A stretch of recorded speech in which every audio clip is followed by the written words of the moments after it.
gênios da pintura.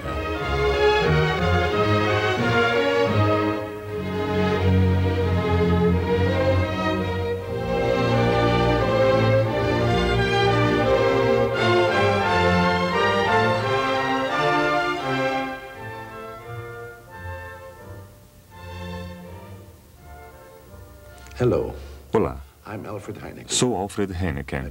Meu negócio é a cerveja, mas a arte é o meu hobby. Tenho a sorte de compartilhar esta afeição com um grande especialista, meu amigo Pierre Jensen, que lhes revelará os segredos da pintura nesta série. Espero que gostem.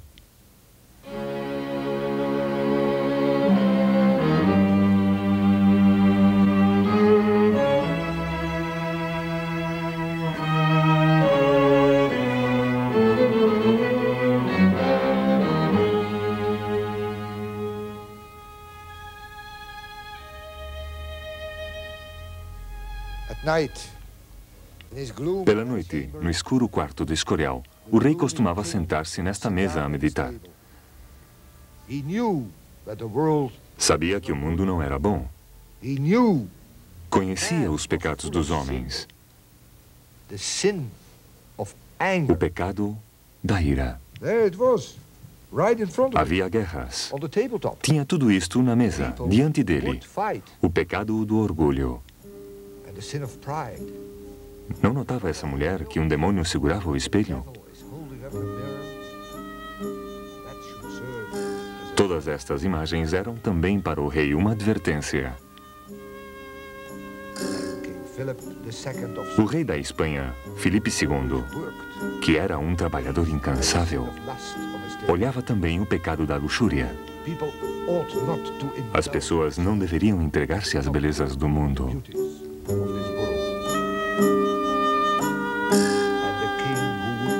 E o rei, perante estas imagens, em suas horas de insônia, pedia para não cair no pecado da preguiça, nem no vício repugnante da glutonaria. A comida e a bebida eram para sustentar-se, não para saciar-se.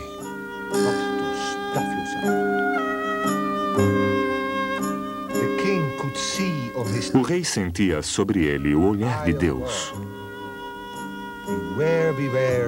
Cuidado! Deus estava vigilante. Este quadro, com os 7 pecados capitais, era a obra de um artista, nascido num país que devia tirar-lhe o sonho muitas vezes ao rei Filipe II, os Países Baixos. O nome deste pintor era Hieronymus Bosch. Jerônimo el Bosco, como é conhecido na Espanha.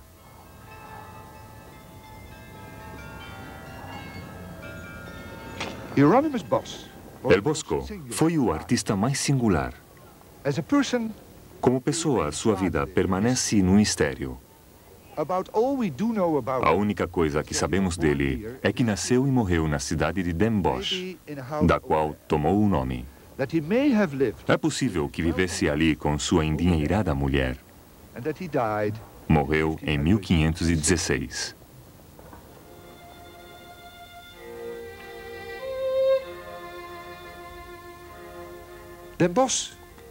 Den Bosch era naquela época um centro de grande atividade comercial e também espiritual. Tinha não menos de 17 monastérios. Este contraste chama a atenção. É que no meio deste tráfico comercial pode também salvar-se a alma? Esta pergunta parece que obsessionava Bosco.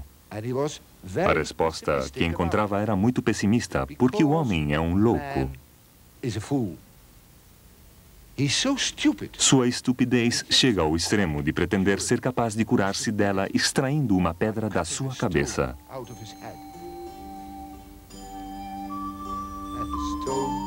A pedra resulta ser uma flor, maravilha das maravilhas.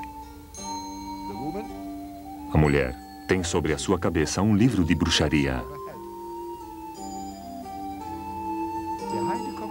Atrás da comédia há uma paisagem bela e serena. Bosco, sem dúvida, é um paisagista consumado. Mas o homem é um louco de carnaval, que vive numa barca afanado por comer, beber e divertir-se, sem dar-se conta de que a barca vai à deriva para a condenação.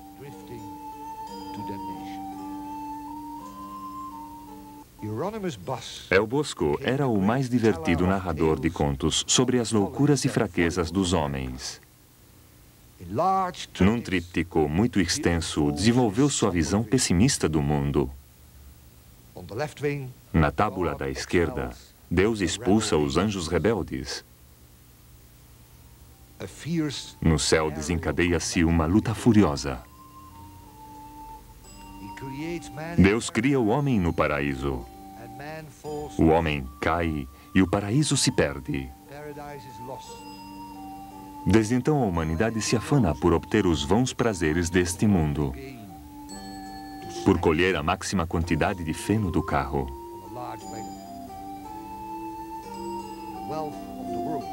Os prazeres do mundo são como feno, e todos, incluindo reis e papas, colhemos quanto podemos.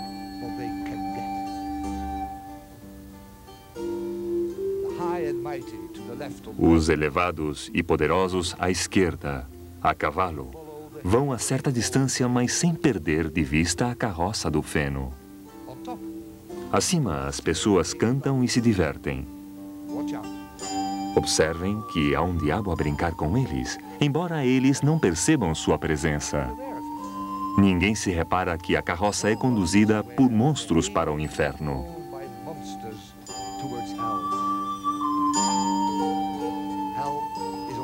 O inferno está na tábula da direita. Se está construindo uma torre com as almas dos infelizes condenados, que servem de tijolos. Ao longe, crepita rugidor o fogo do inferno. Esta é a concepção do mundo de El Bosco. Um bibliotecário escreveu ao rei da Espanha: suas obras são uma sátira pictórica dos pecados e delírios dos homens. Mas o homem não pode fazer nada para salvar-se. Sozinho pode elevar-se sobre o mal, imitando o sofrimento de Cristo.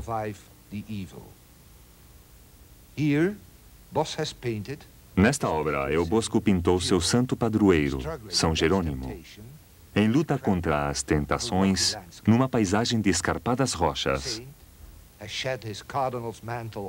O santo está despojado de seu manto de cardeal e de seu chapéu. Está ajoelhado e quase deitado sobre o chão, com os braços estendidos. Segura um crucifixo entre suas mãos. Jesus está sempre tão sozinho. Ao longe se desenha uma paisagem que transborda suavidade e sossego. Pura inocência sem sofrimento. Nesta pintura, Cristo, coroado de espinhos, tem um olhar compassivo para o homem. E seus verdugos se sentem estranhados por esta atitude de calma. A pintura parece insinuar-nos: foi inevitável. Deus sacrificou seu filho pelo bem dos homens.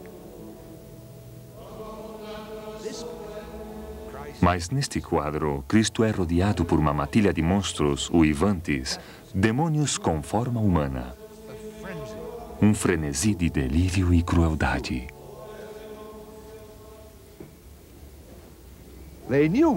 O tema dos demônios era bem conhecido em Den Bosch. Estavam construindo uma catedral grandiosa. No alto, a cavalo sobre os contrafortes salientes, há estranhas figuras de pedra. São figuras divertidas, alegres, exercendo seus ofícios, ou bebendo, ou fazendo música. Outras figuras cobrem-se o rosto. Outras são criaturas terroríficas que grunhem, se enfurecem, uivam. Um horrível pesadelo. São o contrário do sagrado. São o inferno. El Bosco fez do inferno sua fazenda particular. Chegaria a ser o criador consumado de diabos e o esperto supremo em fogos infernais.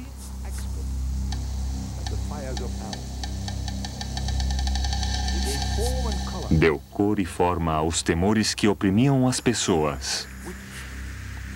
Observem essa bruxa voando pelo ar, rumo à sua macabra missão infernal. Aqui começam minhas dúvidas.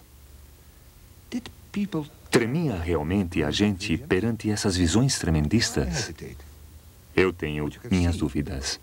O que um espectador vê resulta muito menos estremecedor do que sua imaginação pode alcançar.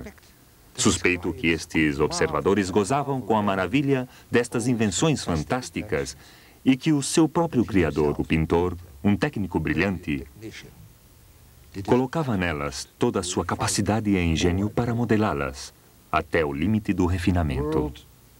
O mundo está desquiciado e o inferno é sua representação plástica. Nele, o coelho torna-se caçador, soprando seu corno de caça. O alaúde se transforma em cadafalso e a harpa em instrumento de tortura. As orelhas gigantes avançam como um tanque, armadas com uma enorme faca como metralhadora.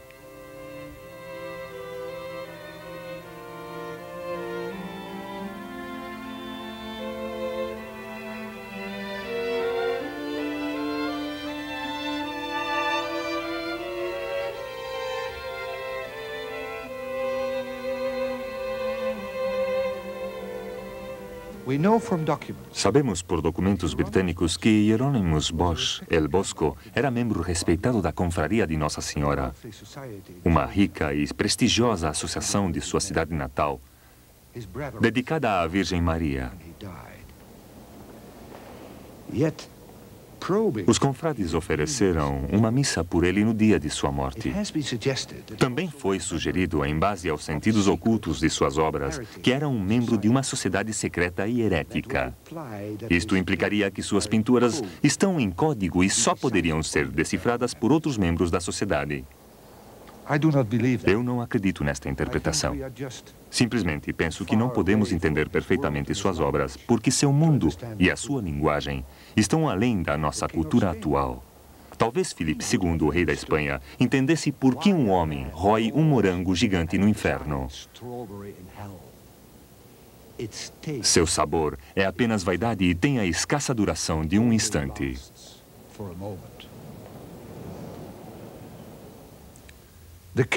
O rei era proprietário do tríptico com a carroça de feno. Também era proprietário de outro quadro, o último, o mais intrigante, o mais destrutivo. Com as portas fechadas, via o mundo cinzento e verde, na tarde do terceiro dia da criação. Deus disse que as águas se reúnam sob o céu, num só lugar, e que emerja o chão seco. E Deus chamou o chão seco terra. Mas as cores e o fogo estavam escondidos atrás dessas portas.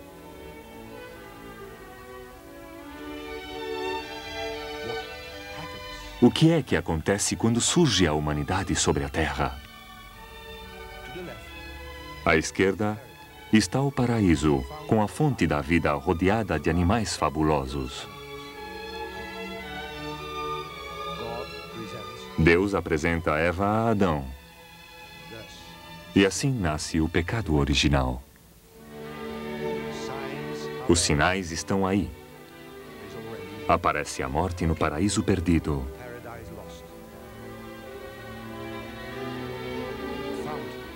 E na fonte da vida, um mocho abre os olhos de mau presságio. Mas Deus perdoa o homem. E o mundo se transforma num parque gigantesco de diversões. Umas mulheres se banham nuas num estanque e os homens se colocam em círculo à volta do estanque, fazendo alarde de excitante delírio.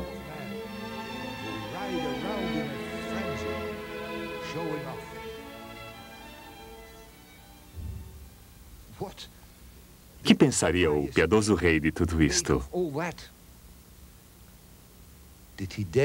Ousaria olhar o quadro de perto e descobrir que havia alguma coisa de diabólico neste encantamento? Alguma coisa antinatural nesses enormes pássaros que esvoaçavam sobre os amantes?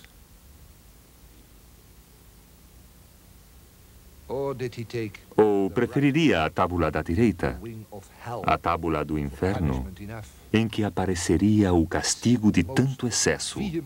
Esta tábula representa a visão do inferno mais estremecedora que pintou El Bosco. No centro dessa cena de lacerante tortura, há um homem. Seu corpo é uma árvore, e nele se abre uma taberna infernal. Sobre sua cabeça, os diabos e suas vítimas dançam ao redor de uma gaita gigante. Observem a cara desse homem. Por que está aí? É um autorretrato? Mas quem se colocaria a si mesmo num lugar de condenação eterna? Observem a cara e pergunto-lhes: há nela a menor evidência de sorriso?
Grandes gênios da pintura.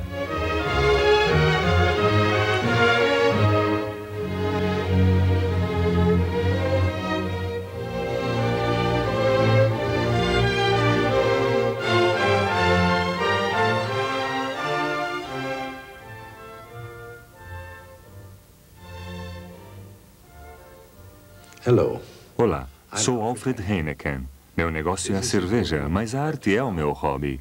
Tenho a sorte de compartilhar esta afeição com um grande especialista, meu amigo Pierre Jensen, que lhes revelará os segredos da pintura nesta série. Espero que gostem.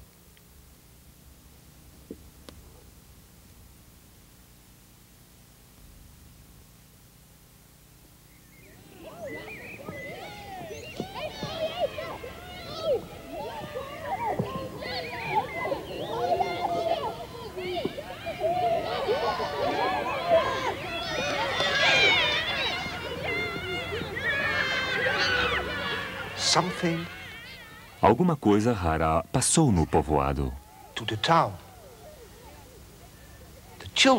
Os meninos são os que mandam. Acabaram-se os deveres e os trabalhos sérios. O povoado, com todas suas ruas, é um pátio de recreio. Tudo isto é diversão, ruído e fantasia. Não existe ordem. A vida se voltou ao inverso. Até na Câmara impera a revolução. Será melhor ir ao Museu de Viena e meter-se no maravilhoso mundo da pintura de Peter Bruegel, o grande maestro holandês do século XVI, observador mais agudo dos jogos infantis em toda a história da arte. Nesta tela foram identificados até 80 jogos e passatempos diferentes. Tudo é alegria e felicidade. Mas acima, ali à esquerda, não há uma máscara.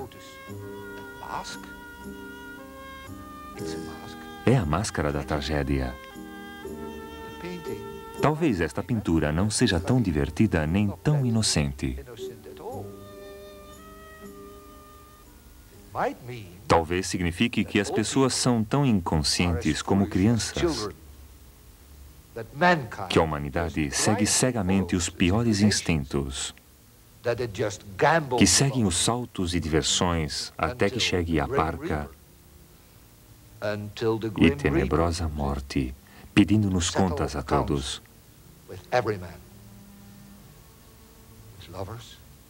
Aos amantes, aos jogadores, aos boêmios,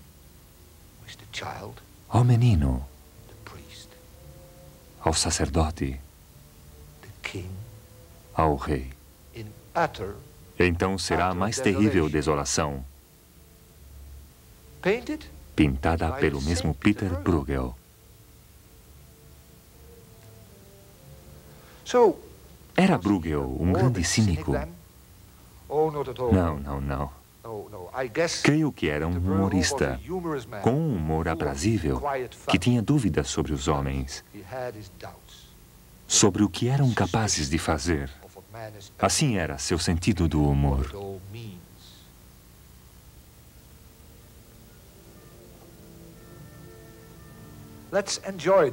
Desfrutemos desta pintura.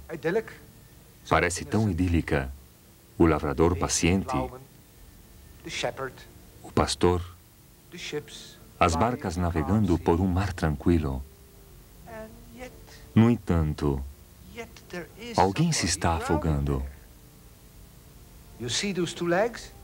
Não estão aqui estas duas pernas lutando com as águas? Ícaro voou tão alto que, ao aproximar-se do sol, suas asas se derreteram e se precipitou ao mar. Na esquina deste quadro se vê como se afoga, tragado pelo mar, um corpo insignificante. Um drama de orgulho e queda. Perante Bruegel é preciso ser muito perspicazes. Aí parece que ocorre alguma coisa.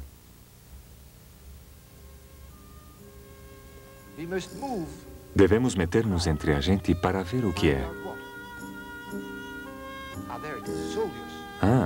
Uns soldados estão forçando um homem e sua mulher tenta liberá-lo.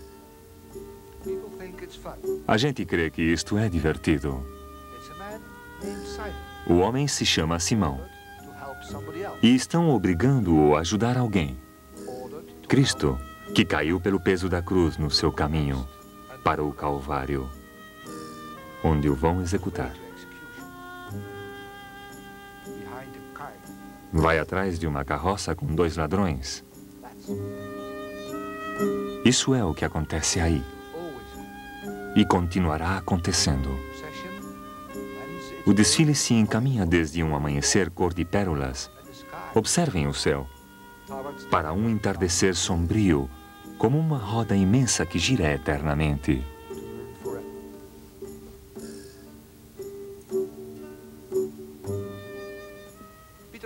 Peter Bruegel nasceu no sul da Holanda, entre 1524 e 1530. Teve em sua carreira inícios difíceis em Amberes, cidade rica e cosmopolita. Nela havia 300 pintores e infinidade de impressores e cartógrafos. Dos cartógrafos, Bruegel aprendeu a olhar para tudo desde a altura, desde o ar,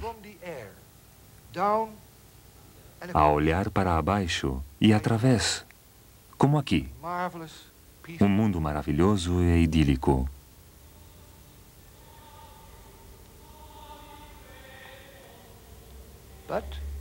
Mas nele se levanta um catafalso, um lugar de execução.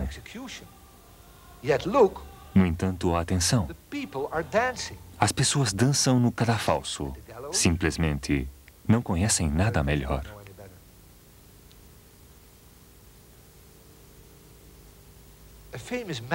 Um cartaz famoso do tempo de Bruegel anunciava o teatro do mundo. Bruegel via o mundo assim, como um teatro. Todos interpretam um papel. O soldado, o agricultor, o comerciante rico exausto de tanto comer no paraíso dos glutões. Todos atuam no cenário e giram como os rádios de uma roda.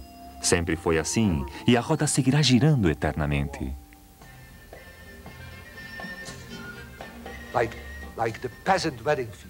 No banquete nupcial, as pessoas se divertem. As pessoas bebem um jarro de cerveja atrás de outra. Não saciam a sua fome. Nunca tem bastante.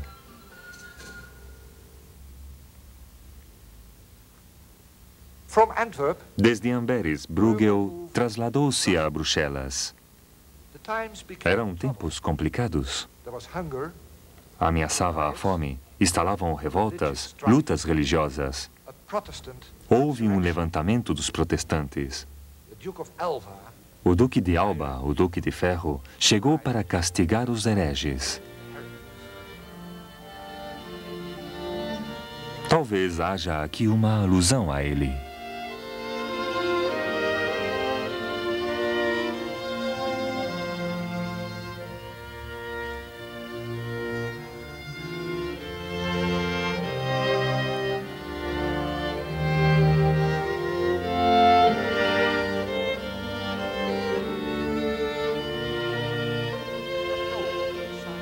Não sabemos em que partido militava Bruegel. É possível que fosse demasiado precavido como para tomar partido.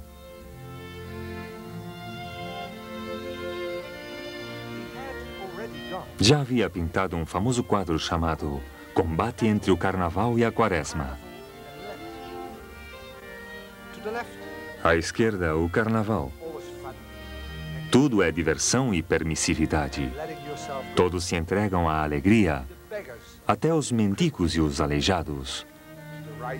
À direita, a sobriedade, o bom comportamento, as boas acessões e talvez também a falsa compaixão. Não sabemos com certeza o que nos diz Bruegel. Não sabemos se pintou esta Torre de Babel com uma secreta admiração pelo esforço humano, representado na cooperação entre os homens, passando pelas suas diferentes línguas, ou pintou-a pensando na loucura humana.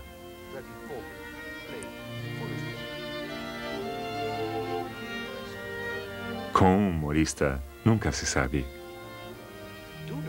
O que sim sabemos, porque nos maravilha, é que foi um excepcional pintor de paisagens. Os caçadores voltam cansados em pleno inverno.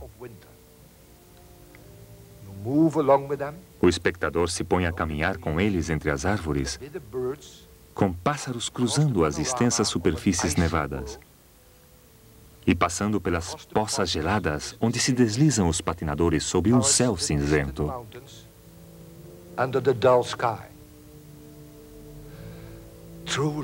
É verdadeiramente uma pintura majestosa. Deve de ter pertencido a uma série dedicada aos meses do ano.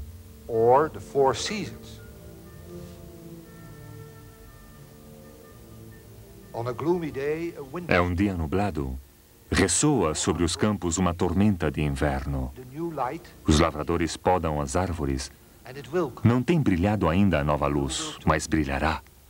A roda segue girando. Calor do meio-dia. Verão. Quase podemos sentir no nosso corpo esse calor. Um largo campo de trigo atravessa o quadro.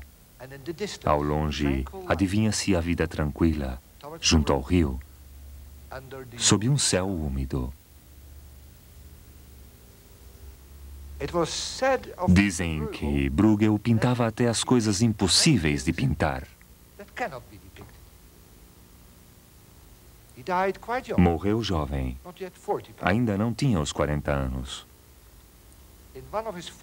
Numa de suas últimas pinturas, de repente,